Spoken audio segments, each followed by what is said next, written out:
What if I told you about a man who was born for one purpose, to destroy the greatest empire on earth?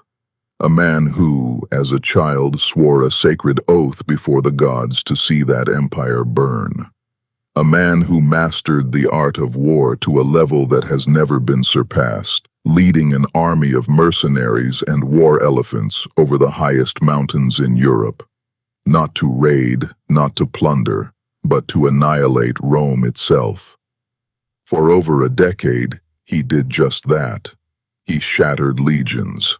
He humiliated generals. He brought the Roman Republic to the very brink of annihilation. He was undefeated on the field of battle. Yet, in the end, he lost. How?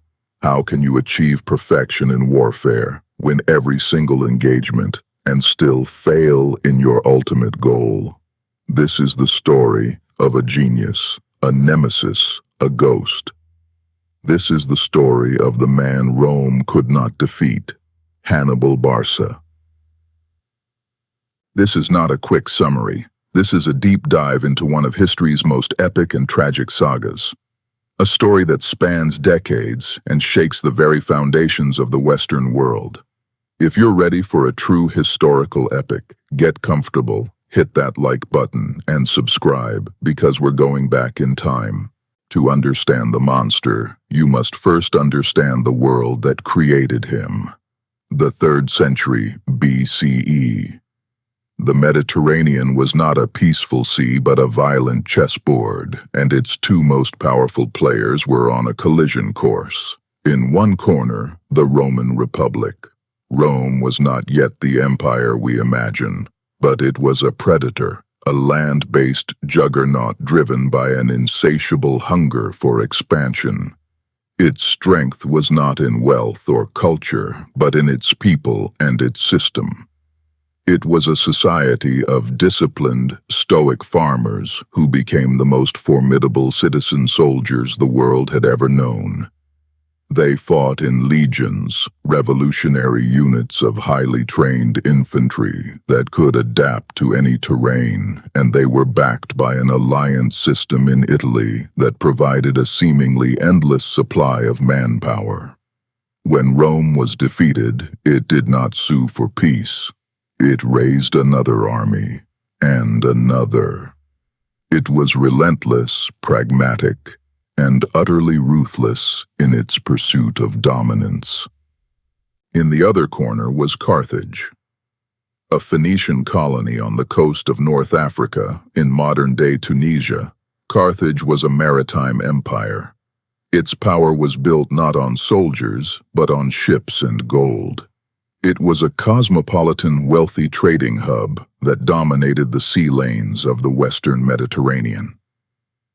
Its armies were not made of citizens, but of mercenaries hired from across the known world.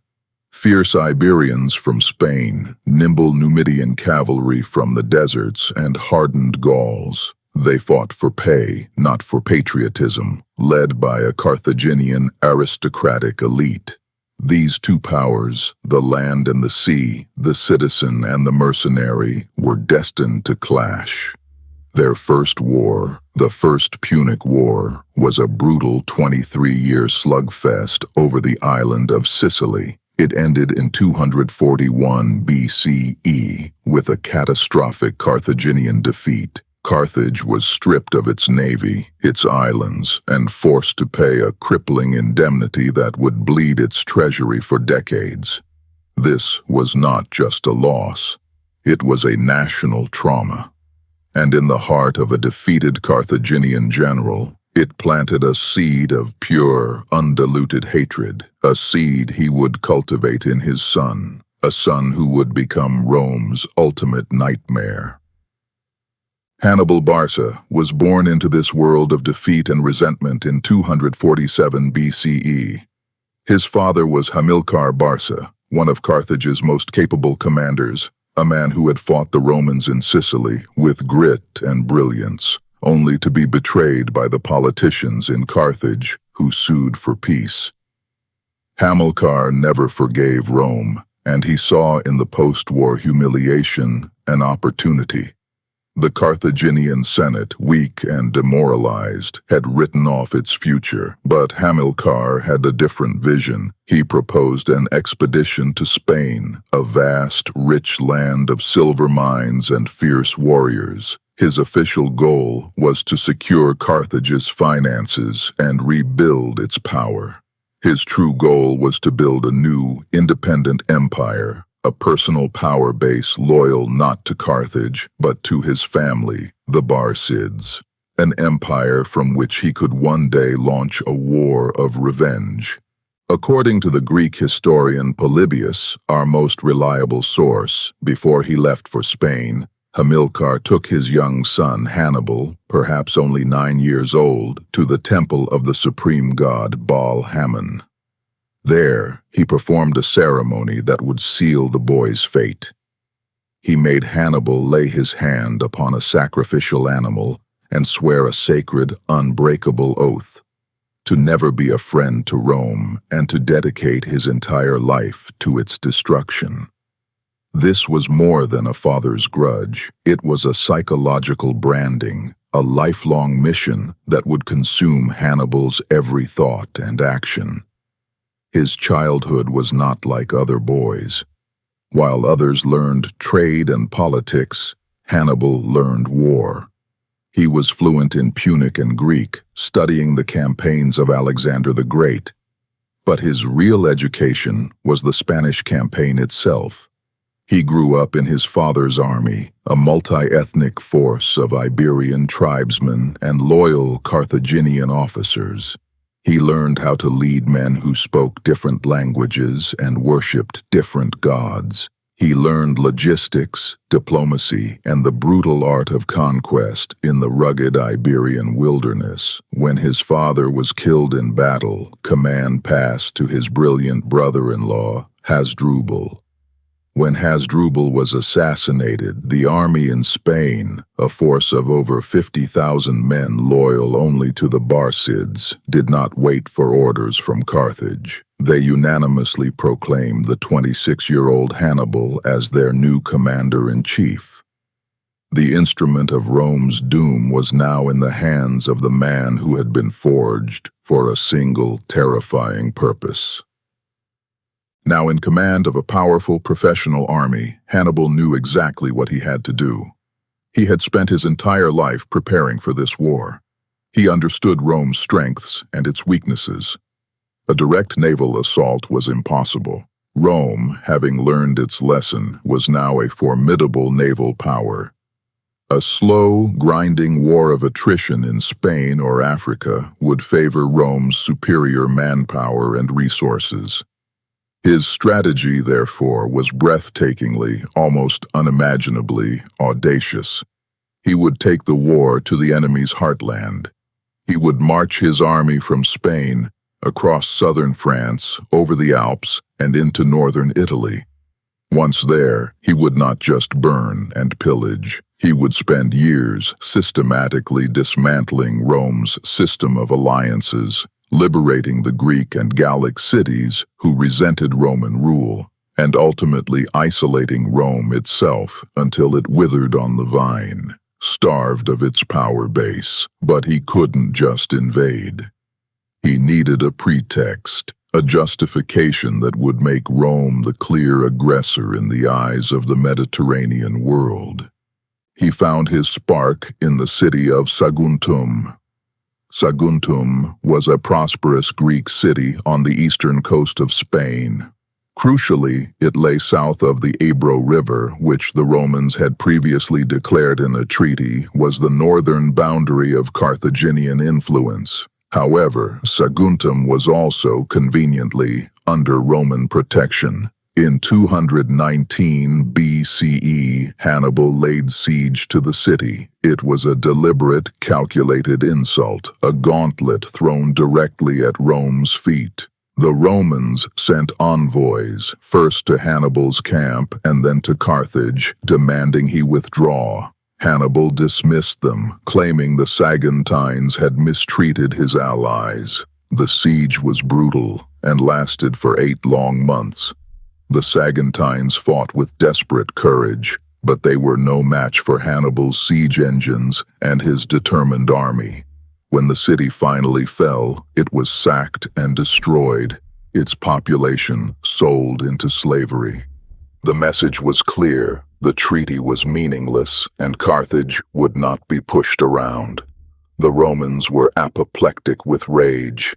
They dispatched another embassy to Carthage with a simple, impossible demand: hand over Hannibal Barca or face total war. The Carthaginian council, swayed by the popular and powerful Barcid faction and still smarting from the humiliation of the First War, refused. They chose to back their brilliant, fiery general. The die was cast. The Second Punic War had begun.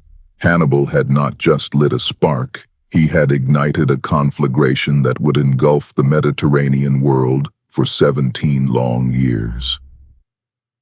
In the spring of 218 BCE, Hannibal set out from his headquarters at Cartagena, or New Carthage, in Spain.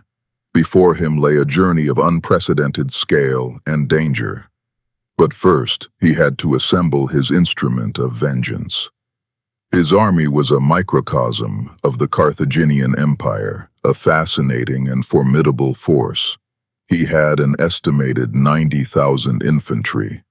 These were not Carthaginian citizens, but a mix of battle-hardened Iberian tribesmen, fierce Gallic mercenaries, and Libyan infantry who were the descendants of the original Phoenician colonists, armed and trained in the Macedonian phalanx style. His cavalry, the true jewel of his army, numbered around 12,000. This included heavy Iberian cavalry for shock charges and the legendary Numidian horsemen. These light cavalrymen from North Africa rode without saddles or bridles, guiding their horses with their knees, and were armed with javelins and small shields. They were masters of harassment, feigned retreats, and could run circles around the heavier Roman cavalry. And of course, there were the elephants, 37 North African forest elephants, smaller than their African bush cousins, but still terrifying living tanks, designed to break enemy lines and cause panic. Before he left, Hannibal delivered a famous speech to his multi-ethnic army. He didn't speak of Carthage's glory, but of their own shared interests, the promise of immense plunder, the glory of conquest, and the chance to win freedom from the looming threat of Rome.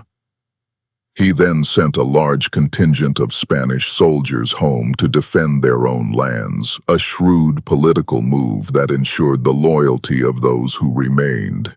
He left his brother Hasdrubal in charge of Spain and began his long march north with a force of perhaps 75,000 men and those 37 elephants.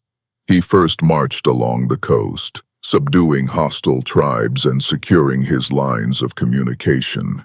He crossed the Ebro River, formally violating the treaty, and pushed into what is now southern France, fighting his way through tribes allied with Rome.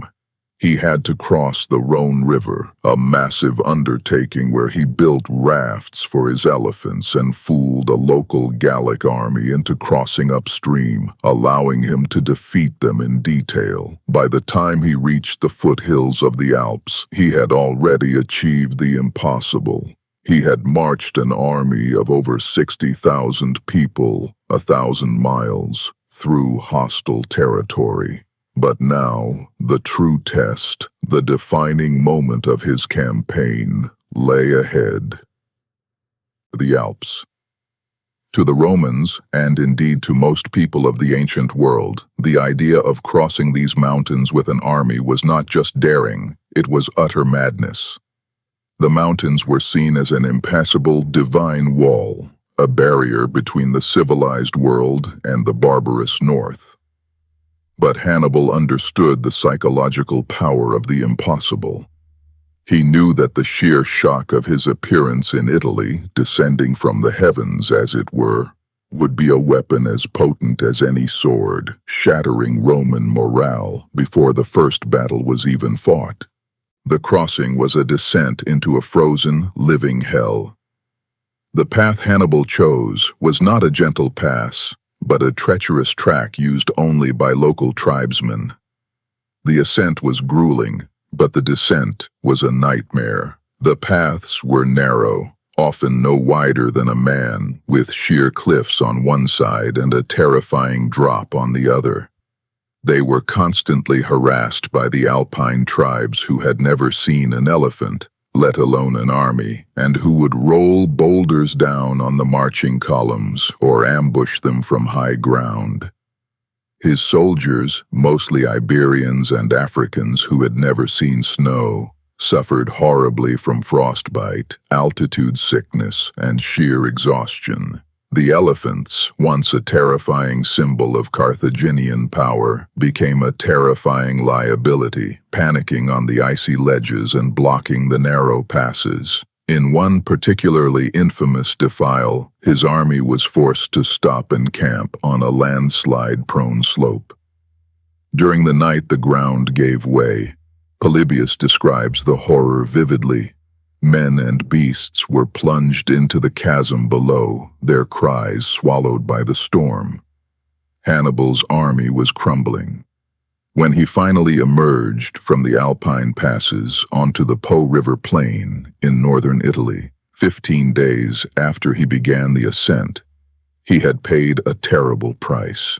He had lost over half his infantry and nearly all his elephants to the cold, the heights, and the hostile tribes. He arrived not with a conquering horde, but with a battered, exhausted force of around 20,000 infantry and 6,000 cavalry. But they were alive. They were in Italy. The impossible had been achieved, and the Roman Republic was completely, utterly unprepared. The Romans, who had been complacently preparing to attack Hannibal in Spain, were shocked into a state of panic. They scrambled to raise an army and send it north under the consul Tiberius Sempronius Longus. Longus was the archetypal Roman aristocrat, arrogant, aggressive, and hungry for the glory of a quick victory. He found Hannibal's army camped on the west bank of the Trebia River. Hannibal, a master of psychological warfare and reading his opponents, saw Longus's impatience and set a brilliant trap. He sent his Numidian cavalry across the river to harass the Roman camp, a hit-and-run attack designed to infuriate the hot-headed consul. Longus took the bait. He roused his entire army, still cold and hungry from their breakfast, and marched them across the freezing, waist-deep river to engage the Carthaginians. As the wet, shivering Romans struggled to form their battle lines on the far bank, Hannibal sprang his trap. Hidden in a dry riverbed that flowed into the Trebia was his younger brother Mago, with a force of elite cavalry and infantry. At the perfect moment, Mago burst from his concealment and smashed into the Roman rear. At the same time, the few remaining elephants charged into the Roman center, creating chaos. The Romans were now being attacked from the front and the rear, their soldiers cold and disorganized, their cavalry outflanked by the more mobile Numidians. The Roman legions broke and fled, thousands of them drowning in the icy river they had just crossed. It was the first major disaster of the war for Rome. Hannibal had not just beaten them, he had used their own aggression against them in a perfectly executed ambush. He then spent the winter winning over the local Gallic tribes, who were eager to rebel against Rome, replenishing his forces and preparing for the next year's campaign. The following year, 217 BCE, the Romans, now under the consul Gaius Flaminius, were more cautious. But Hannibal, knowing Flaminius was still eager for a fight, devised another masterpiece of deception. He marched his army past the Roman camp, a blatant insult designed to goad the consul into pursuit. As predicted, Flaminius set off in a rage. marching his army through a narrow, fog-shrouded pass along the northern shore of Lake Trasimene. Hannibal had scouted the terrain perfectly. He had hidden his entire army along the wooded hillsides that enclosed the pass.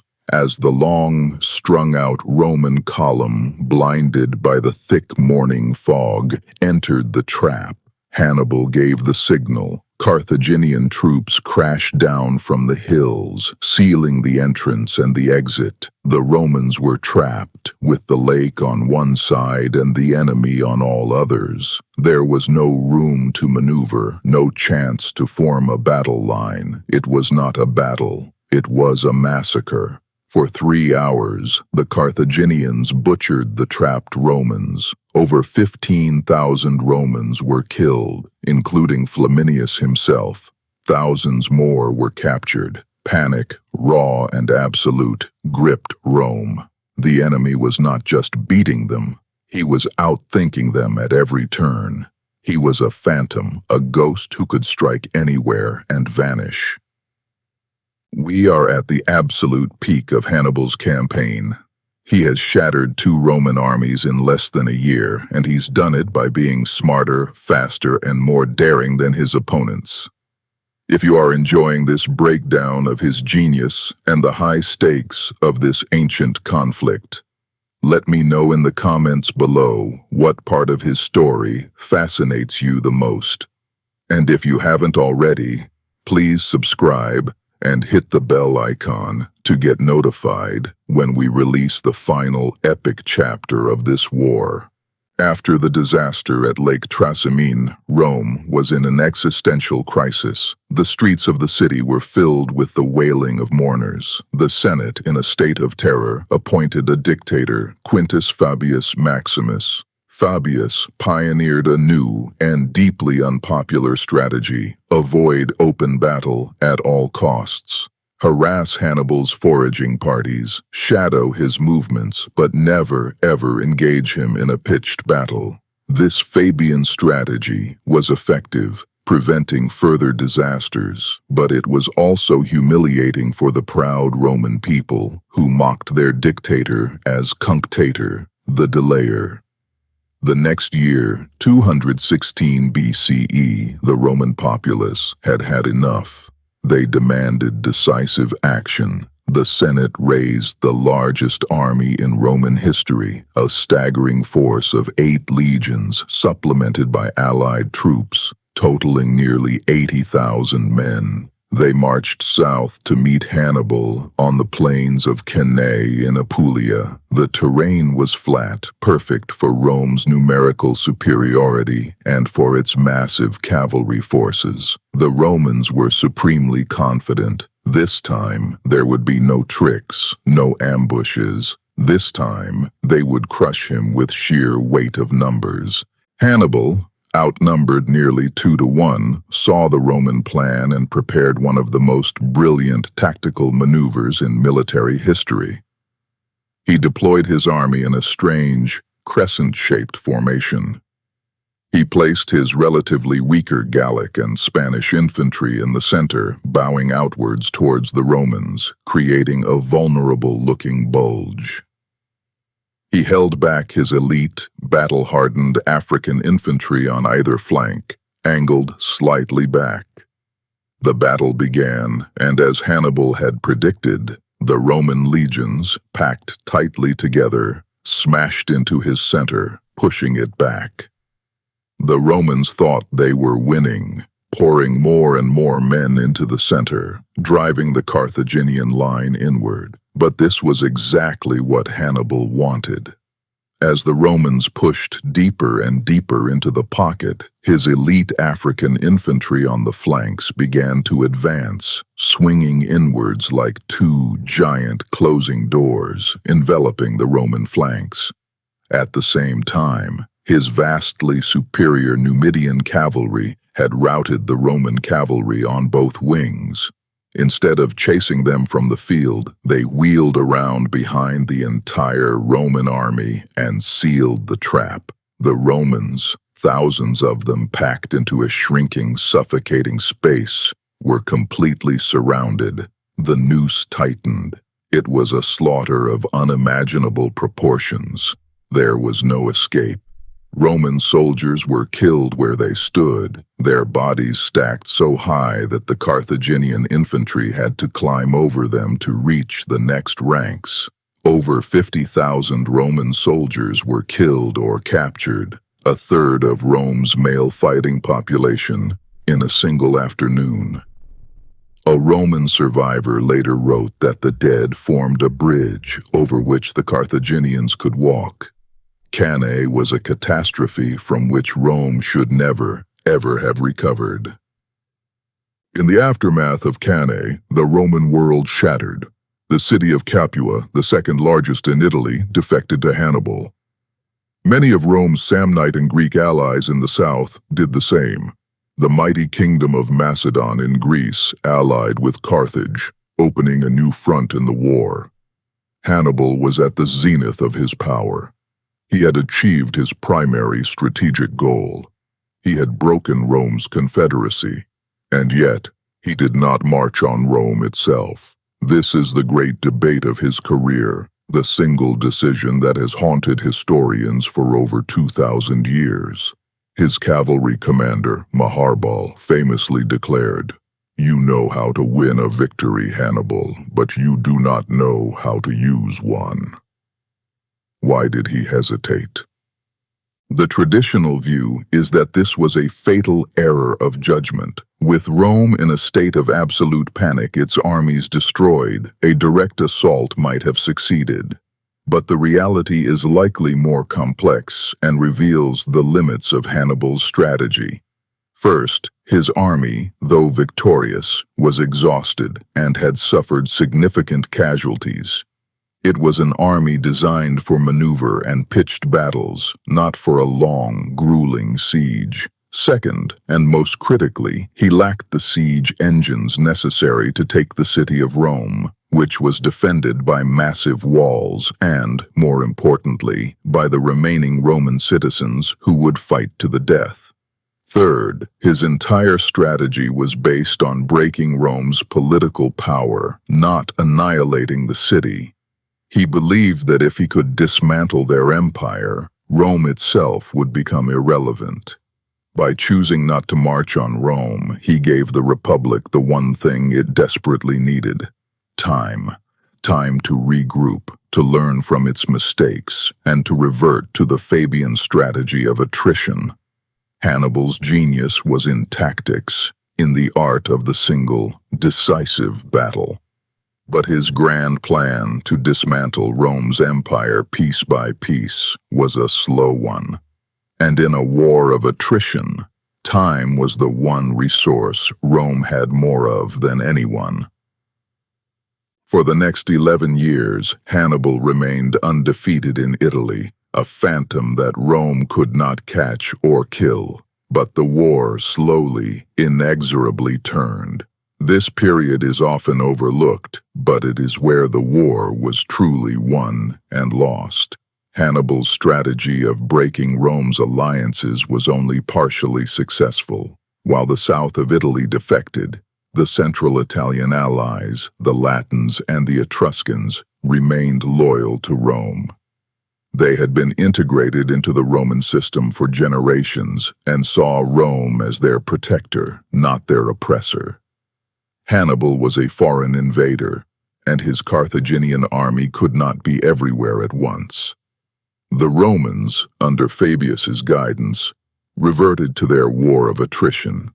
They avoided pitched battles with Hannibal, but they relentlessly attacked his allies, recapturing cities one by one in brutal sieges. They waged war on his supply lines, making it harder and harder for him to feed his army. Hannibal was still the greatest general in the field, but he was slowly being strangled.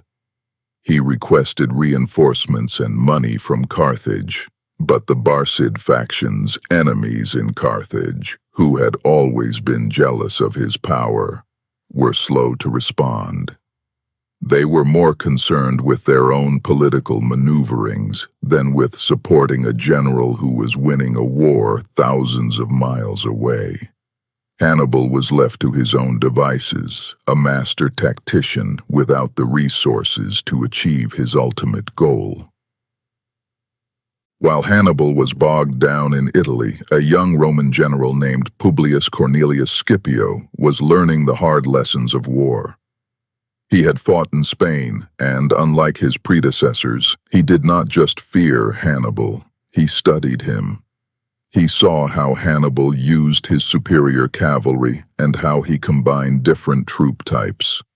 Scipio adapted his tactics. He used Hannibal's own strategies against him, and he systematically conquered Carthage's Spanish Empire, cutting off Hannibal's main source of reinforcements and money.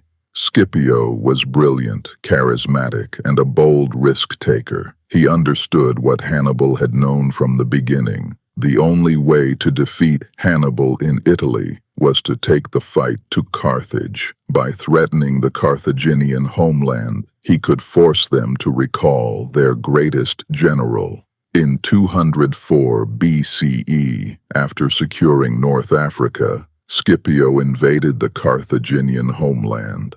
Panicked, the Carthaginian Senate recalled their greatest general from his Italian campaign after 17 years of war. Hannibal reluctantly obeyed the call, leaving Italy with a heavy heart. He knew the odds had shifted. The two great generals finally met on the plain of Zama in 202 BCE. It was a clash of titans, a meeting of two military minds. Hannibal, now an older man, was still a brilliant tactician.